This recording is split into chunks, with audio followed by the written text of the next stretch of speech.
গ্রামের মেয়ে আমি, গ্রাম থেকেই বড় হয়েছি, আর প্রয়োজনের তাগিদে এখন শহরে বাস করতেছি। তার মানে আমি তো শহুরে হয়ে যাইনি, গ্রাম এখনো আমাকে টানে। গ্রামের সব কিছুই আমি ভীষণ মিস করি। তো ছোটোকালে যেটা দেখছি, আমাদের দাদি, খালা, নানি সবাই শাড়ি পরতো, আর এখন সেই শাড়িটাই কিন্তু খুবই বিরক্তিকর আর বোর হয়ে দাঁড়িয়েছে আমাদের কাছে। আমরা এটাকে অনেক ভেজালের কাজ বলে মনে করি। আমরা তো বাঙালি, তাই না? শাড়িতেই আমাদেরকে সবচাইতে বেশি সুন্দর লাগে, এটা আমরা জানি, মানি, বাট আমরা পরি না।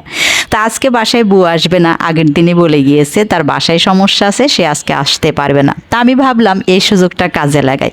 আজকের বাসার পুরোটা কাজ আমি শাড়ি পরেই করব। দেখি এটা কতটা অসহ্যকর আর বিরক্তিকর লাগে। যাই হোক, আমি আমার কাজ করা শুরু করে দিয়েছি। প্রথমে আমি রান্নাঘরে চলে গিয়েছি, একটা দেশীয় স্টাইলে দেশি মুরগি রান্না করব। তারপর ঘর ঝাড়ু থেকে শুরু করে ঘর মোছা সব কিছুই কিন্তু আমাকে করতে হবে। হ্যাঁ, আমার কাছে একটু কষ্ট লাগে। আপনি যে কাজটা হুট করে করতে যাবেন, সে কাজটা আপনার কাছে অনেক বেশি কঠিন হবে, করতে করতে সব কিছুই সহজ হবে। তো জীবন আসলে যেখানে যেমন, আমরা জীবনকে যেমন করে ফেলছি, জীবনটা আসলে তেমনই হয়ে গেছে। এখানে আমাদের দোষটাই সবচাইতে বেশি। তো শাড়ি আমার অনেক পছন্দ, তাই আমি আজকের দিনটা শাড়ি পরেই থাকবো। Thank you so much.